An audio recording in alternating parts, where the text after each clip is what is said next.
Hey CodeCrew, so far the app just displays text labels for each video. In this lesson, you're going to create a custom table view cell to download the thumbnail for each video, to display it, and also to format the date so that it's easier to read. Just a quick note, if you're jumping into the series at this point, you kind of need to watch these lessons in a progression for it to make sense. First, make sure you've watched the 29 lesson beginner series to get the basic skills.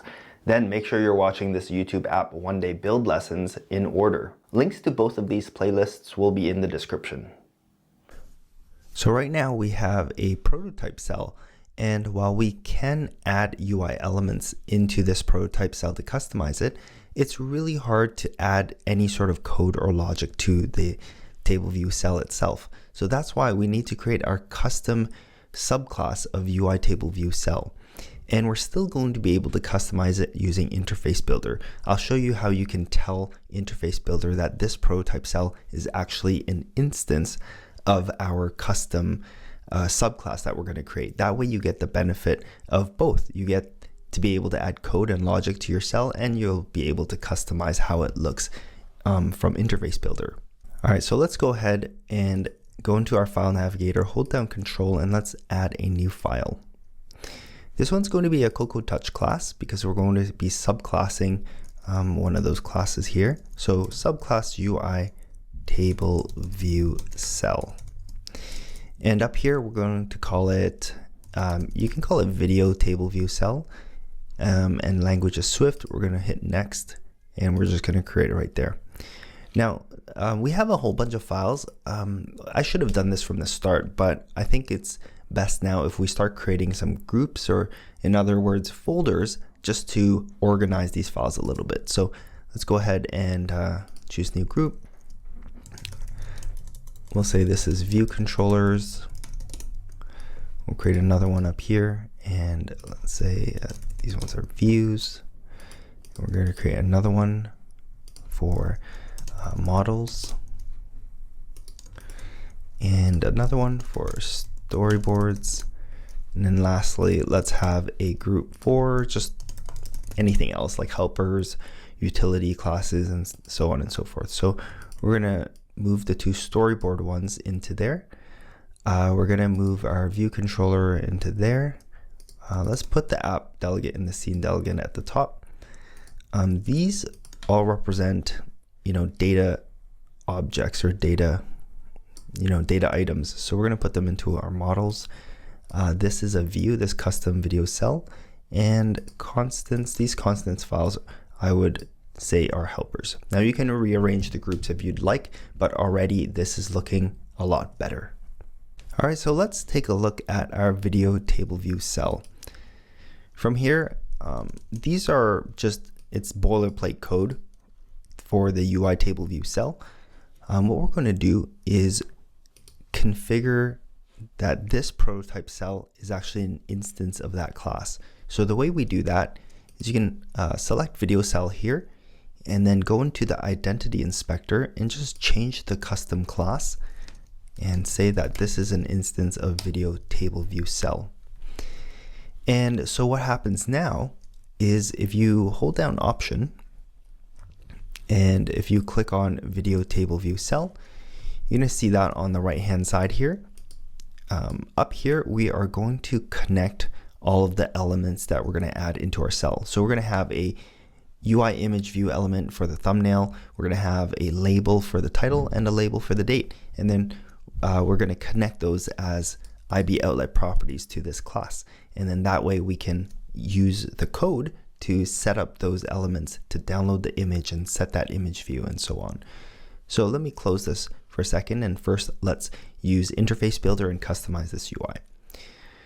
So the way this looks is it's basically a big thumbnail image, and underneath it we're going to have a title in bold, and then underneath that we're going to have the date. So I'm going to use a vertical stack view with those three elements inside. So let's go ahead and open the object library. You can hit this plus icon, choose vertical stack view, and because this is so thin, I'm going to drag it into here, into the content view from the document outline. All right, and I'm going to then add some constraints for the stack view. So I'm going to put it 0 on all the edges, add 4 constraints, and there we go. We have that stack view. Now we can begin adding the other 3 elements in there. So there's an image view. We're going to put that in there. Make sure it's tucked into the stack view. When you collapse it, right, it should be in there. Okay, we're going to add 2 labels in there. So that's the title label, and then that is the date label. All right, so now let's customize it a little bit. The thumbnails on YouTube have a certain aspect ratio. So the first thing we can do already is select the image view and add that aspect ratio as a constraint.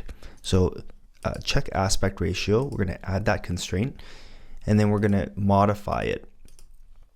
So let's click on that aspect ratio, go into this multiplier, and it's going to be 1280 by 720. So that's the general size of thumbnails, YouTube thumbnails, I mean.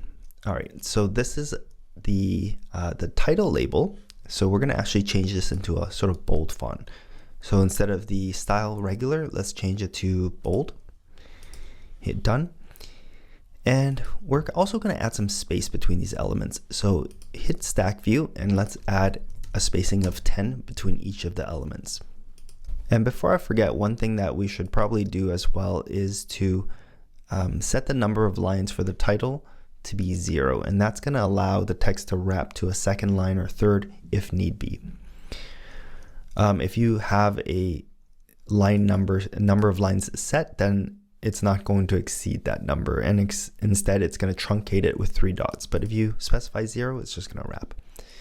And looking at this UI, I actually do want to add some margin to everything. So let's take the stack view and let's edit the constraints, because before we sort of made it 0 to all of the edges. So instead, let's hit edit and let's put 20 on each. We can do 20 and 20. And give everything some breathing room. So that looks a lot better in my opinion. Of course, this is all down to personal preference. And we do have some auto layout constraint errors. So let's click on that and see what was happening here. So the content priority and ambiguity is the easiest to solve first. And sometimes that actually ends up solving these ones up here. And this is basically saying if the cell has more space than it needs, who should it give that space to? We're going to say that the vertical hugging priority for the title label is going to be the lowest priority, which means that if there's extra space, give it to the title label. Everything else has a higher hugging priority, so it's not going to be as easily expanded if there's more space. Conversely, if there's not enough space, what should get truncated? Well, I would think the thumbnail should get truncated or squished if there's not enough space. So I'm going to set the content compression resistance priority to be lower for the thumbnail. Right? But that's just for safe measures, because you can see all the errors are gone anyways. And this table view cell is flexible in terms of the height, and so it's going to accommodate what it needs. All right, so this looks pretty good. So we're now going to connect the elements to our custom cell. Let's just save this. Let's click on the storyboard, hold down Option, and click on Video Table View Cell. So we get this on the right-hand side. And there's some space here where we can connect the elements. And I'm just going to do it from the document outline. Hold down Control, click and drag the image view here. I'm going to call this outlet the thumbnail image view. Okay, so sometimes you get an error like this, and oftentimes what ends up solving it is you can just literally try to close and relaunch Xcode. Well, let me try this again. Okay, so I am going to do that. All right, so I just quit Xcode and relaunched it, and sure enough, things are working as expected now. So let's try this again. Thumbnail image view, And then here, this one is going to be our title label. And then lastly, we have our date label right here. All right, now that we've connected the UI elements to our video table view cell, let's go back to single editor view and go in here and add an additional property. Essentially, this is going to be the video that this cell is displaying. So this is going to be of type video, and we're going to make it optional since it's nil to begin with. And then down here, we're going to create a method called setCell, and we're going to pass in a video object in here.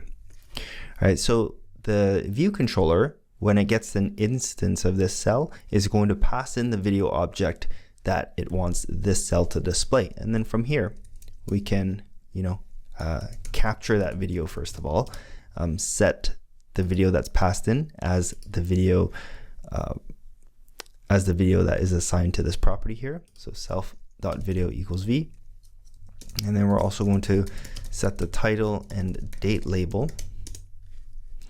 So we're going to say self.title label.text is equal to video dot title. So for the date, seeing as how in our video object the date is actually a date object, did we set that down here? Publish date. All right, so we do have a date object.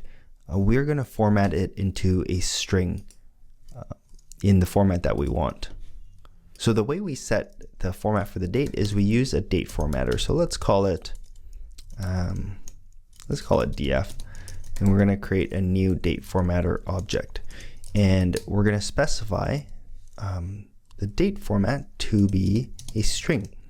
Now there is a website that is pretty handy for you to figure out what you need to put as the format for the date format you want. So this website is called NSDateFormatter.com. So for example, if you want to have a date like this, then here's the format you would specify. So I'm going to copy that, and in here I'm going to paste that. Okay, and here's how we are going to set the date label. Self.datelabel.text equals df.string from date, and we're going to feed it our video.published. We are actually going to force unwrap that. So we're going to say guard self.video not equal nil, else just return.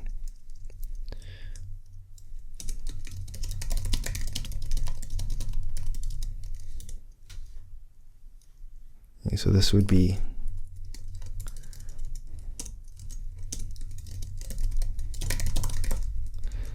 okay, and then lastly we have set the thumbnail.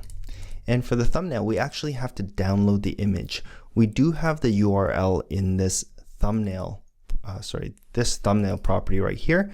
So we're going to have to use a URL session to download it. Much like in our model, we created a URL object, and then we got the shared session object, then we created a data task, and we downloaded the data, then we checked that it wasn't nil. So we're going to do the same thing to download the data for that for that thumbnail. So let URL equals, actually before we do that, let's check if there is a thumbnail URL, because if there isn't, then it's sort of pointless, right?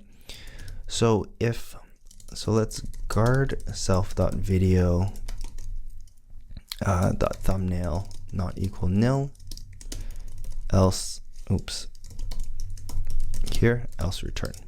So if there is a thumbnail, let's download the thumbnail data.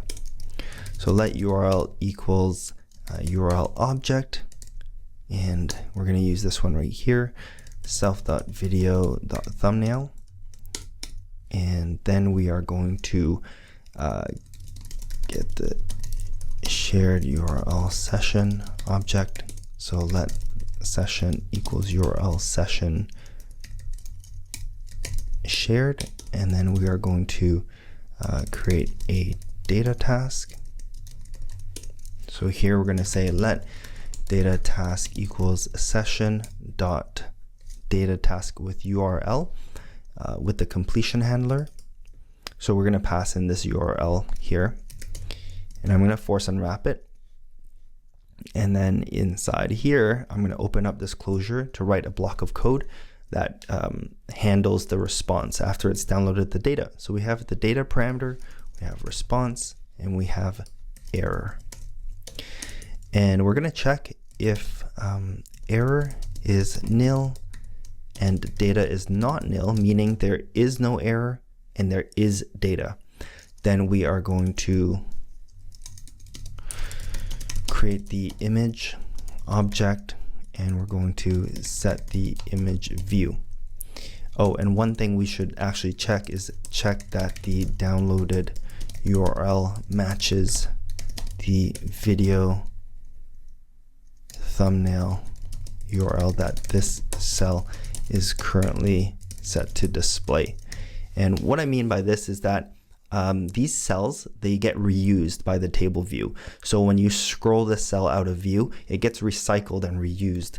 So there is a scenario that may happen where the data for the image is being downloaded and then the cell gets scrolled out of view. It might have gotten recycled for another video. And if that's the case, when the data returns for the old video, you don't want to be setting that thumbnail for the old video it was displaying and set it to the new video. Right, so when the data comes back, check that what you downloaded is actually for the video that you're currently trying to display for this cell.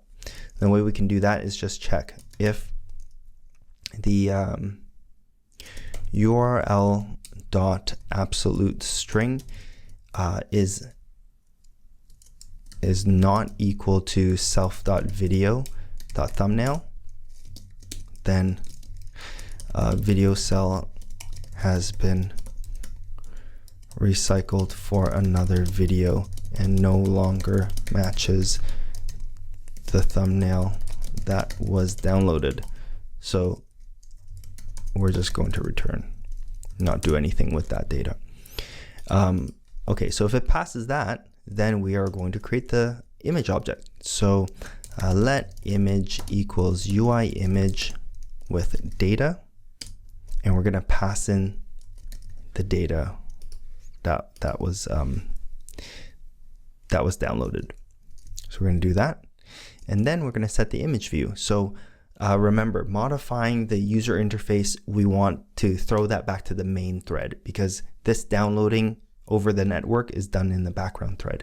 So we're going to use dispatch_queue.main.async, and we're going to say self.thumbnail image view. Oops, that's the wrong one. Thumbnail image view dot image is equal to image, which is this guy right here. All right, and lastly, we've coded up this data task, and the code that gets run after the data comes back, but we have yet to kick off the data task to go and fetch that URL. So we mustn't forget to do that. So here we do data task.resume. Okay, and so this should be good. This should work.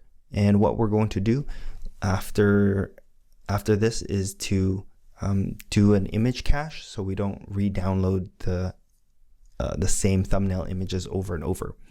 All right, so let's take a look at what this is talking about first. Okay, how about that?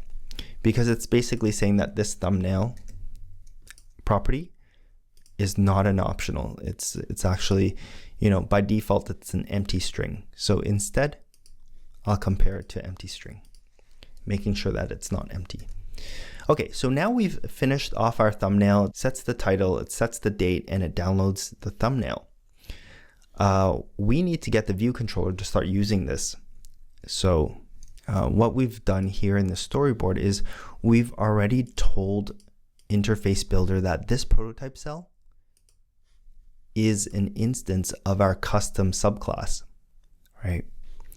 So inside view controller, you know, when view controller wants to display the first data item, it's going to ask the view controller using this cell for row at method. Remember, this is what we talked about in the previous lesson.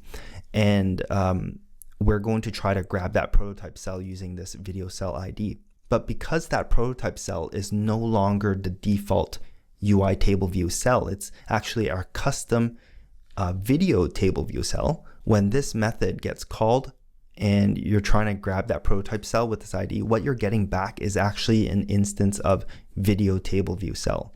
So we actually have to specify that here. So we're going to say, you know, you're fetching that prototype cell as a video table view cell. And as such, down here, we're going to be able to say cell.setCell, right, and pass in that video.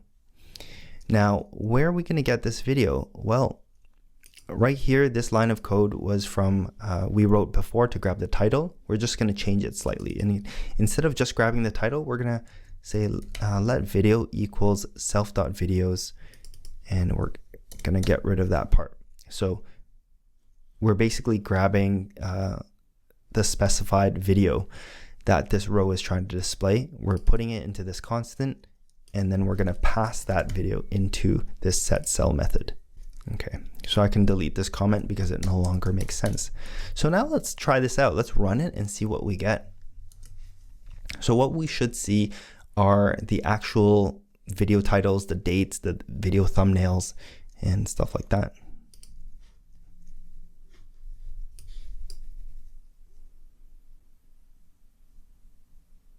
All right, this is awesome. This is awesome. Now we're going to change the content type of these images so that, you know, because it's trying to fit this thumbnail into the image view. And by default, I think it's not stretching it to fill the whole image view. So let's click on thumbnail image. Let's go to the attributes inspector here. And instead of aspect fit, we're going to choose aspect fill. So this will attempt to fill up the entire image view while maintaining the same aspect ratio. So let's run it using that content mode instead. So that looks a lot better, and you can see the dates are exactly how we wanted them. So this is really awesome. Now the only downside is when I scroll something out of view, and if that cell gets recycled and then I pull it back into view, it's going off to re-download the same image data again. So what I would rather have is just to save the image data so that we can reuse it if we need to show the same image instead of having to re-download it. And we can do that with a simple CacheManager. All right, so to do that, let's first create a new file. Inside helpers, let's add a new file, and it'll be a Swift file. And I'm going to call this, I'm just going to call it CacheManager. And we're going to call this class the CacheManager. And it's going to have a static method called, let's say, set video cache. And we're going to pass in a URL. And this is going to be a string, and also a the actual video data, right? So we'll allow it to pass in the data. And the reason why this is a static method is so that we don't need to create an instance of the CacheManager to use these methods. There's no point to doing that. So we'll have another one called get video cache,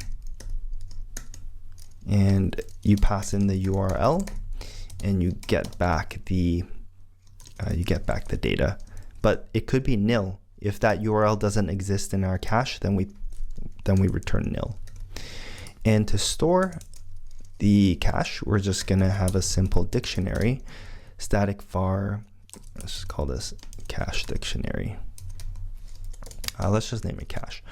And we're going to make this an instance of string and data. So that's our dictionary right there. Initially it's empty. So when we want to set data into it, we just say cache. The key is the URL, and we're going to assign into it the data. Very simple. And use the URL as the key, right? And when we return, we basically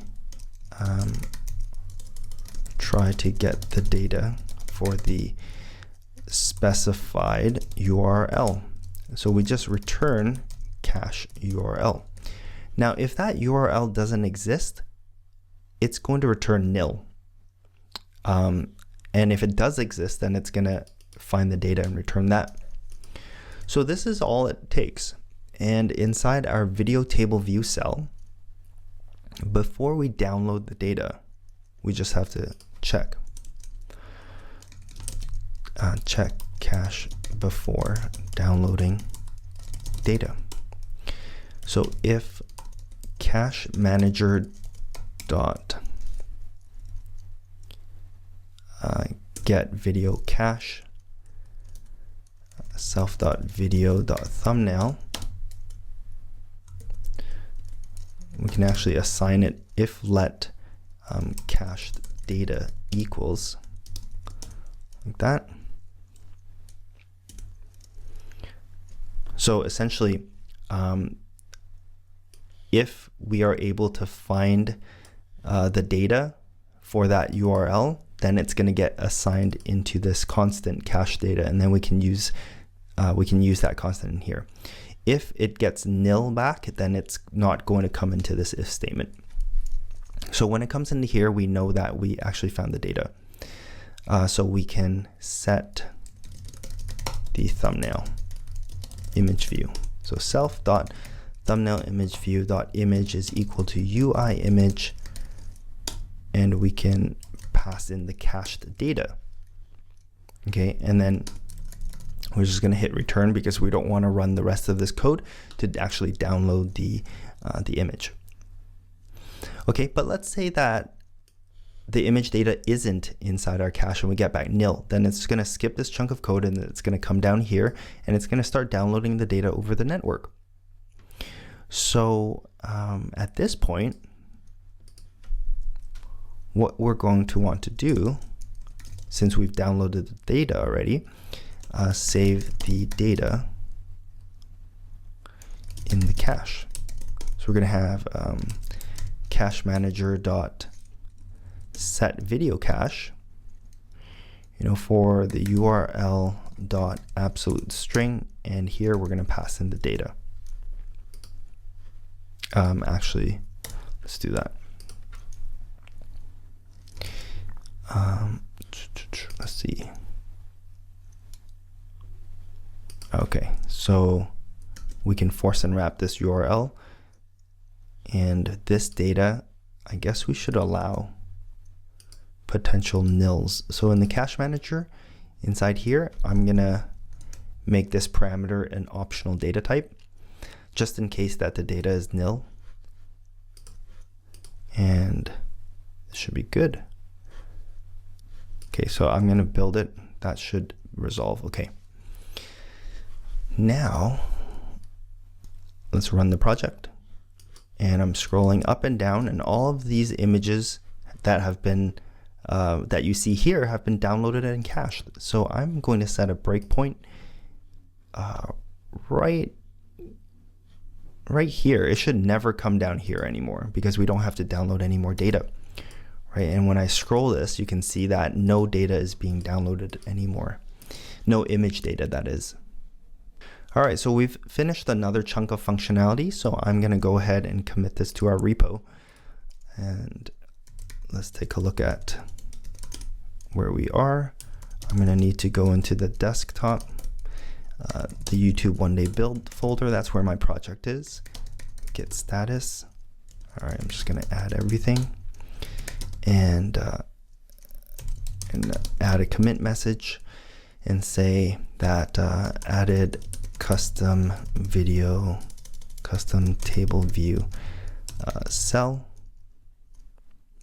and configured cell to show video, thumbnail, title, and date. Also added CacheManager to save image data. I think that's what we did. All right, now let's push.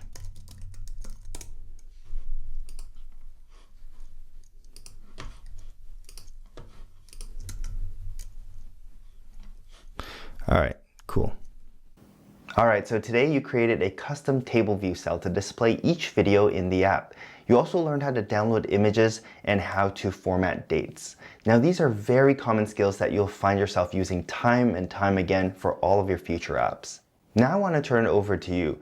How have you been enjoying this app series so far? I want to do more app series after this one, but I want to make sure that it's helpful for you guys and that it's actually helping. So give me your vote of confidence by leaving a quick comment below. In the next lesson, you'll be creating the detail view controller so that the user can actually click into a video and watch it. Make sure you don't miss the video by subscribing to the channel if you haven't already and giving this video a thumbs up if you enjoyed it. And finally, you know the drill. My project is in the description below. Just remember you have to add your YouTube API key to the constants file. All right, thanks for watching, and I'll see you in the next lesson.